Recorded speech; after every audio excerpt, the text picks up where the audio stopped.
Woohoo! Welcome back. Today we're going to be working with definite integrals. Woohoo! Yay! This is very exciting because we are finally transitioning from a whole lot of theory and of rectangles to something that's going to be a lot smoother to work with. We're going to bring together this idea of the area under the curve and the antiderivative, and we're going to bring it together into one beautiful harmony. There we are from Gen X, and there we are for younger folks, and I'm not sure what the folks in the middle do. I'll give you another heart. There we go. Okay, so hearts to everyone. Let's talk about the definite integral. So the limit of the sum from the last section. Okay, I know this is a little dry, but remember, it's not that complicated. It just looks complicated. We're taking function values at points x1, x2, et cetera, xn, and they're going to multiply times delta x so that we get those rectangles, right? And we're going to take the sum of these, and then we'll take the limit as n gets really, really big. So we make the rectangles smaller and smaller, more and more narrow, so we can get closer and closer to the actual area. And then we end up with this summation sign. So this is summation, which just means a sum. You add a bunch of them. This is the Greek letter sigma, which is basically the letter S, except it doesn't look like the letter S. I know it looks like the letter E, but trust me, it's sigma. And so what we're going to do is we're going to say, take I from 1 to n, add up all these function values times the width of x. So again, this is delta x. This height is f of xi. And so we're just going to add together a bunch of these rectangles. And if we take the limit, make the number of rectangles larger and larger and larger, we'll get to the point where we actually get to the actual area under the curve. And then as a reminder, just in case you'd forgotten, delta x is just the whole width of whatever the shape is, the whole interval, and you divide it by n. That tells you how big each of them is. And we're going to try to make these rectangles all the same width. It makes it easier. So it turns out when we do this, dun dun dun, we get the definite integral. And this guy, and it's maybe a little bit hard to see, it's just like an S that has been stretched out. So it carries that concept of a summation. We're adding together a bunch of stuff. But remember, when we move from the delta x into the dx, now we're talking about differentials. Now we're talking about the world past limits. We're into that kind of almost magical, but not magical, but almost. We're looking at that situation where we're thinking about what happens at the limit. So we're no longer considering the rectangles, and we're talking about an infinite number of rectangles. So we can't conceive of adding together an infinite number of rectangles. So we end up with something that looks like this. It's very cool. And so we notice that A, right? A is the beginning of the interval. So when we're looking at whatever the function is, there's my F. My A is the beginning of the interval. My B is the end of the interval. And this area is equal to the definite integral. Let's see if I can draw. It's not a great picture, but basically it's the area. So this definite integral is the area under the curve. So here we are. Woohoo! So you're all like, great, what does that mean? So we're going to talk about what it means. And then there's some legalese in here. As long as the limit exists and is the same for all choices of xi, if the limit exists, then f is said to be I can't say the word, integrable over AB, that interval AB. Well, there you go. We're just going to have to say it like that. So I've got now something called the midpoint rule. And the midpoint rule tells us, interestingly enough, that this definite integral is equal to this summation, right? This is basically the summation we had up here, but we're going to do it in a really interesting way. Remember, before we were talking about the left endpoint and the right endpoint. Now, we're actually going to look at the midpoint. So again, if we're looking, here's A, here's B, and we've got lots of little intervals. This is the left endpoint of this sub-interval right there. This is the right endpoint. And we talked about looking at the sum of all those areas of rectangles. But what if we pick the midpoint? Now, do we know how to find a midpoint? Absolutely. You add the two numbers up. So we add the A plus whatever this subinterval endpoint is, and we divide by 2, right? We're averaging. So we're finding the average of the two endpoints of that subinterval. And what this is saying is we get the same result.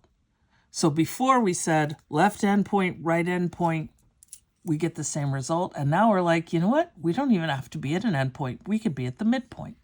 So let's try that. Okay. So, dun, dun, dun. Use the midpoint rule with n equals 5 to approximate this definite integral. So this is the way you would pronounce this. The definite integral from 1 to 2, or some people say over the interval 1 to 2, but I just say the definite integral from 1 to 2 of 1 over x dx. Okay, so let's go ahead and try.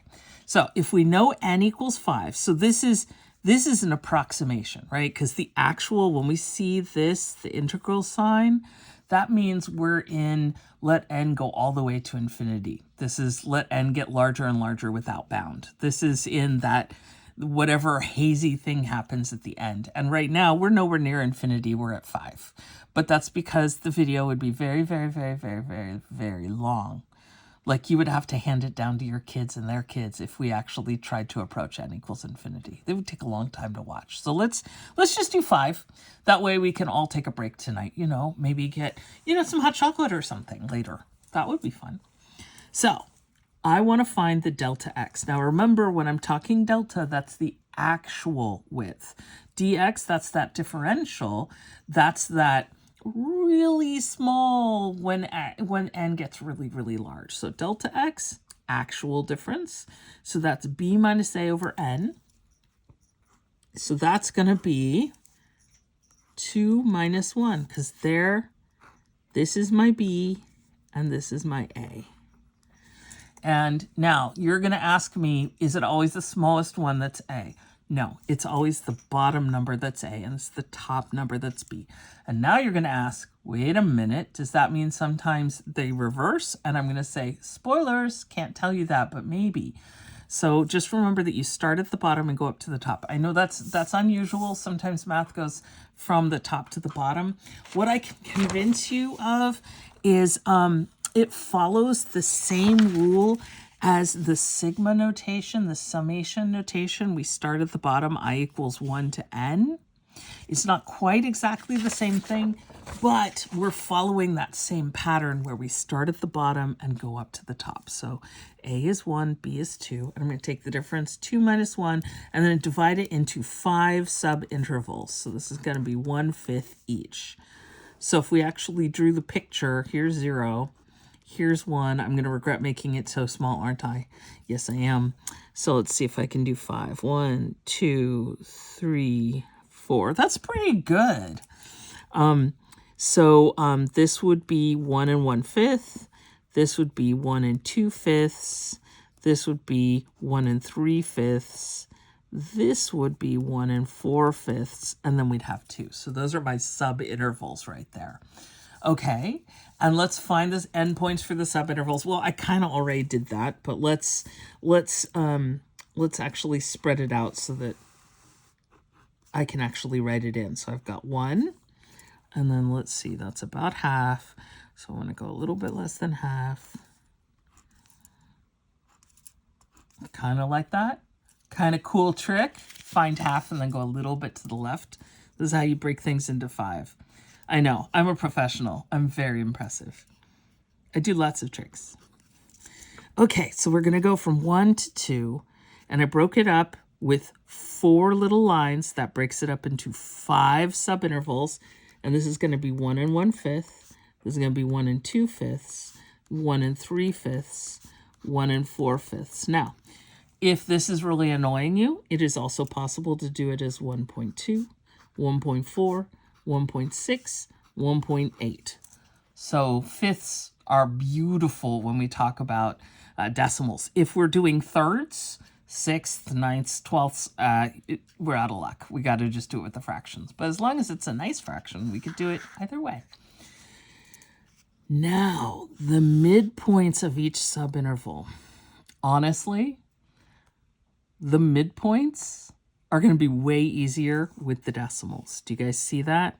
So if this is 1 and this is 1.2, what is the midpoint?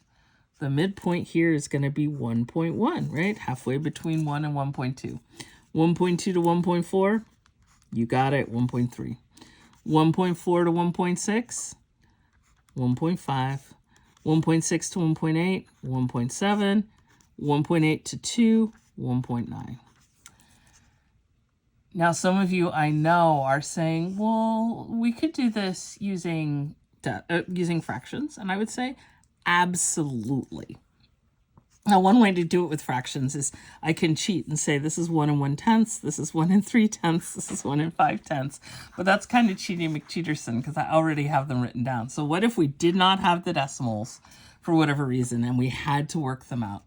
This is the way you do it. So for the first one, x sub 1, I'm going to, am I using x sub 1 with the bar over it? There we go. X sub 1 with the bar over it to tell us that we're at the midpoint. That would be 1 plus 1 1/5 times 1/2.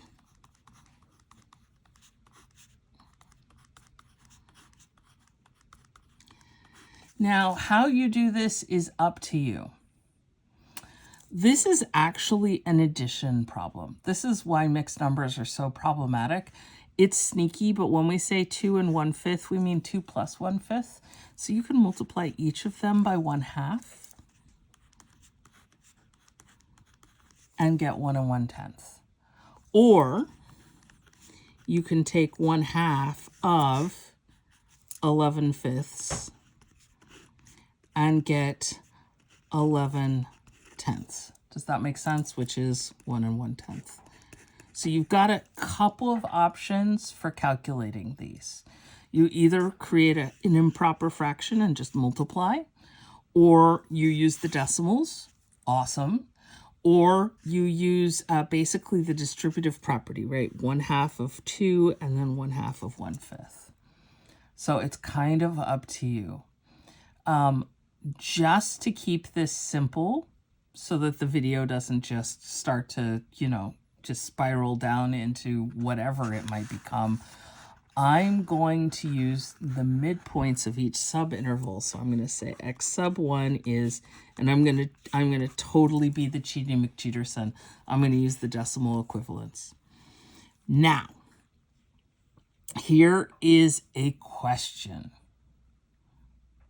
This is going to be a good question. If the distance, the width of each subinterval is 1/5, right? So that's 2/10. Does that guarantee that the distance between the midpoints is also 1/5 or 2/10? That is an interesting question. I'll leave that one up. Although it does seem like it works out here. So that's some things to think about.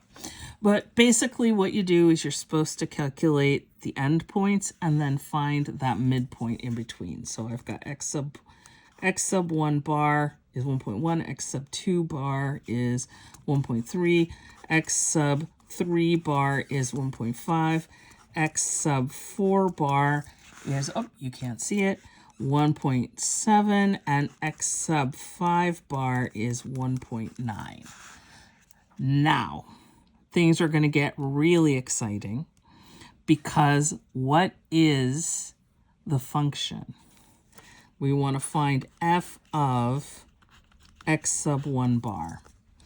Now, this is when this gets kind of ugly because you remember the function, if we go back to the, if we go back to the top here, the function is 1 over x. And so that's 1 over 1.1, which is fine, but it's kind of a mixed metaphor right there. We've got a fraction with decimals in it. So what we really have is 1 over 11 tenths. And then hopefully you guys remember that that's 1 divided by 11 tenths. So that's 1 times 10 elevenths. So that's just 10 elevenths, right? You just take the 11 tenths and flip it upside down. 1 over a fraction is the reciprocal of the fraction. So f of x2 bar is 1 over 1.3, which is 1 over 13 tenths, which is 10 thirteenths. F of x3 bar is 1 over 1.5, which is 1 over 15 tenths, which is 10 over 15. F of x sub 4 bar, 1 over 1.7. Guys, can you guys still see it? Cool. 1 over 17 tenths, which is 10 seventeenths. And f of x5 bar, x sub 5 bar, 1 over 1.9, which is 1 over 19 tenths, which is 10 19ths. Imagine if we had tried to go to infinity, or even close. Imagine just n is 100, which is nowhere near infinity. This would be a job for a computer, right? This is kind of right around 5 subintervals is where it gets into something that's more of a torture and less of a learning opportunity. So again, this is why I chose n equals 5 and not n equals something else. In my day, we had to walk uphill both ways in the snow to do n equals 20. And I wasn't kidding about the n equals 20 part. I'm not going to make you do that, but wow, math in the 80s, it was not designed to be nice to anybody. Okay, so let's look. No peeking, spoilers. So let's look here. We're going to approximate the definite integral. And let me tell you, we're right on the edge of putting all these things together and not having to do this. So the nice thing is we're about to leave this a bit in the dust. Oh no, it's having some trouble. Sorry. Can you stabilize? No. Let's see if I can fix it. There we go. Don't know what that was about. My camera just started breathing. Sorry about that. So, but this technique, this numerical technique is useful because sometimes all the formulas we're about to learn won't work.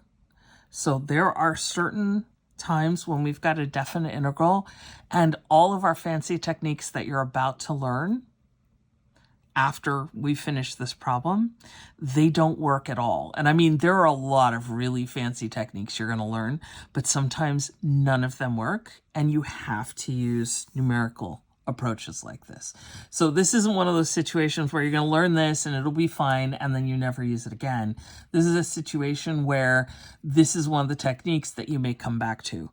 And the question becomes, is n equals 5 going to be enough? And it could be that you have to go to n equals 20 or higher.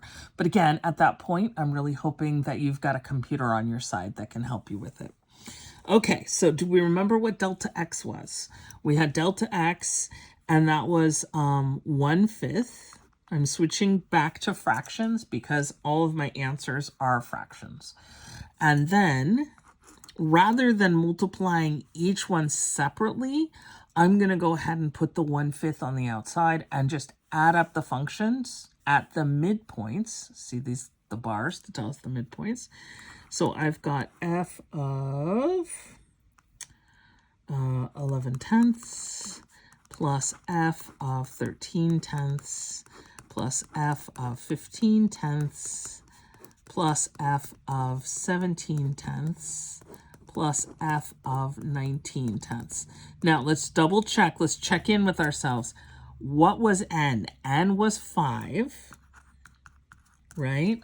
So we should have 5 of these. 1, 2, 3, 4, 5. There should be 5 subintervals.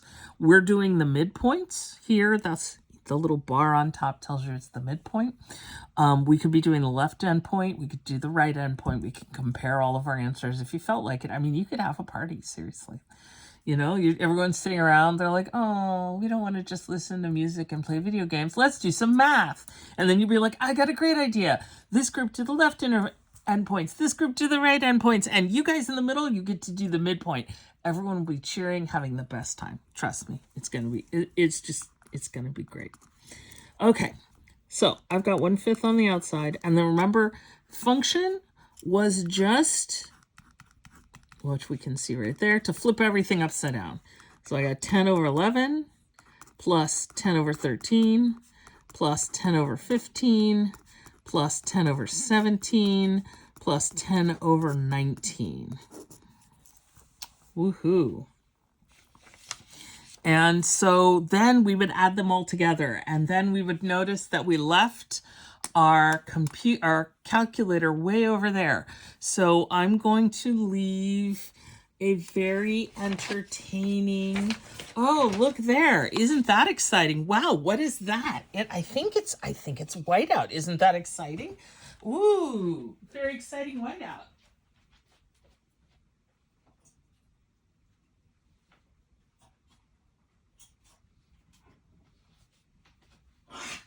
And I'm back.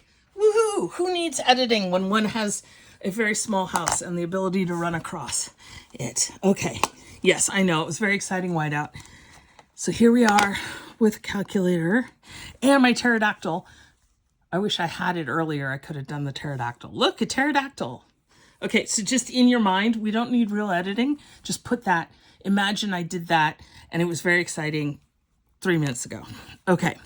So I've got 10 divided by 11 plus 10 divided by 13 plus 10 divided by 15 plus 10 divided by 17 plus 10 divided by 19. Okay, so you guys can't see it, but sorry about the ring light. I know, I'm like a fancy person with a ring light. Look at that. So it's about 3.45 for this part. Now, does that make sense? This is close to 1. This is close to 1/2, right? So we've got like 1, almost 2, maybe to 3 and a couple halves. So the whole thing being equal to about 3.5 makes sense. And the last thing we need to do is divide by 5. And I get 0.691907, etc. So that is the decimal approximation.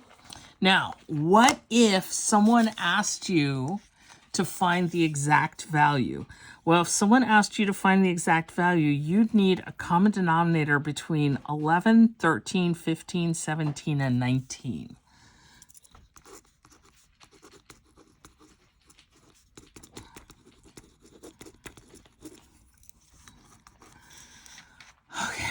This is because I love you all so much.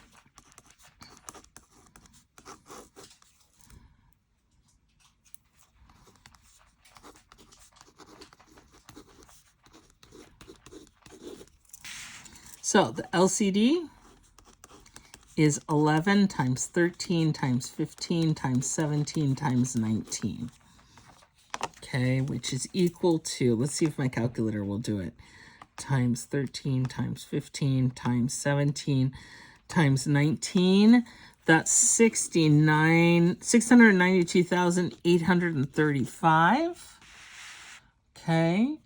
And I've got 10 elevenths is equal to 10 times 13 times 15 times 17 times 19 all over 11 times 13 times 15 times 17 times 19, right? We have to multiply by the things we don't have.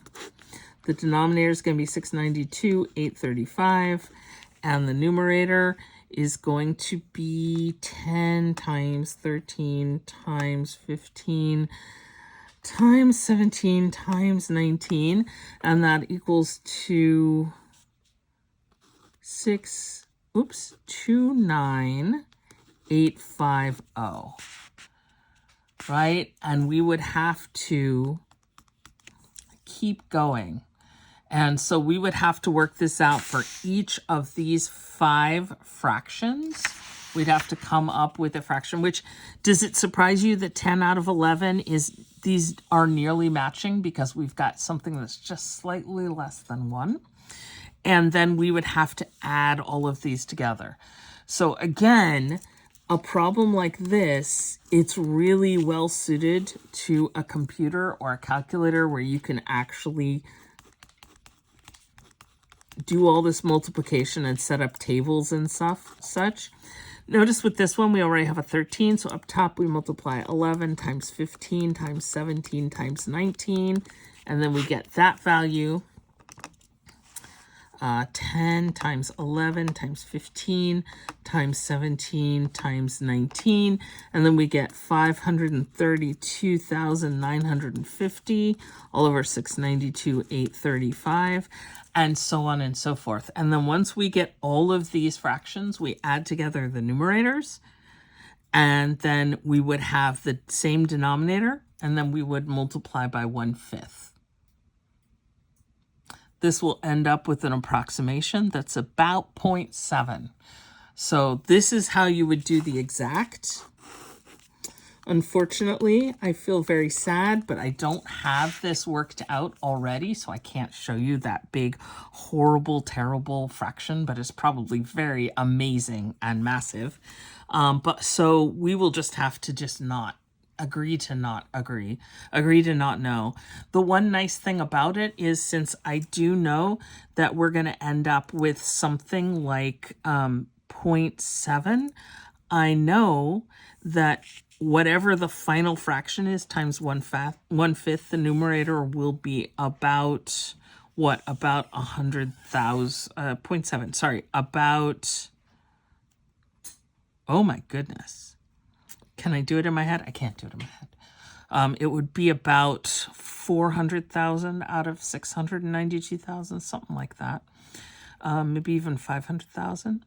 So we have a basic idea of where it's going to be. I'm not going to take your time and do the rest of this. If you'd really love to see me do it, please ask me in person.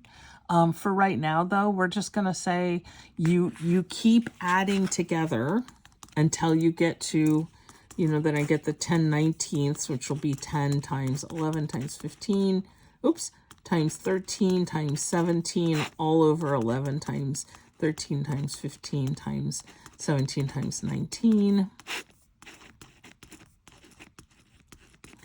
And we would multiply them all together. So it'd be 1/5 times 629,850.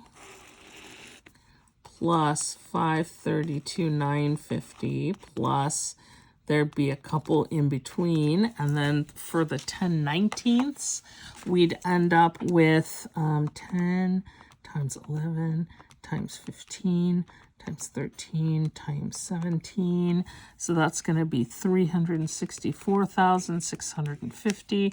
So this is 364,650 all over 692,835. And then we get a single fraction. I'm not sure, given the way the approximation looks, I'm not sure if this is a fraction that can be reduced at all. That would be the other exciting thing, to figure out if we could get 5 canceled or anything like that. But that would give us the exact answer. So what do you guys think? So what did we do again? So basically in this section, we started with the definite integral.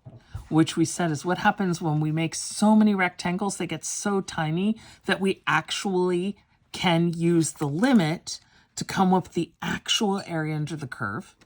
Then we said, you know, we've been doing left and right endpoints. Why not look for the midpoint? And then we did an example, and it seemed like n equals 5 wouldn't be too bad, but it turns out it's a lot of work. You calculate where the endpoints are of each subinterval, and then we calculate where the midpoints are. Then we plug the midpoints into the function.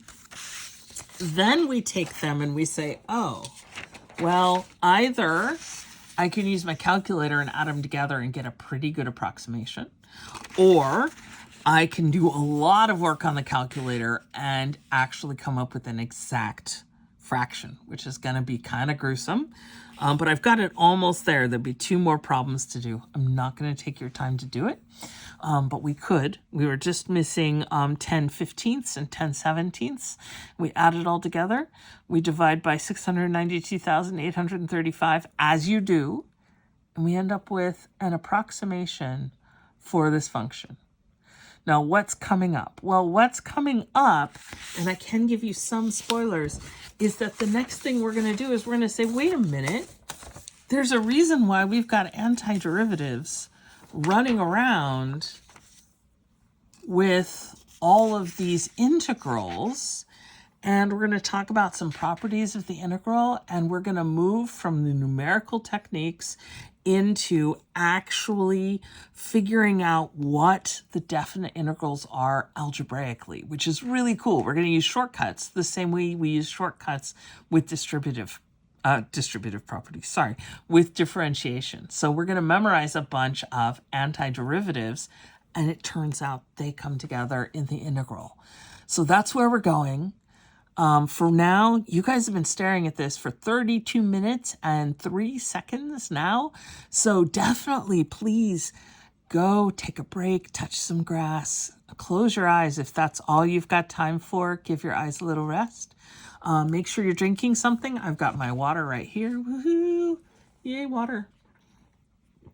Go get a snack, maybe get a friend, share all this amazing math you know, share it with all these people who love you, who'd be like, oh my God, you're so amazing.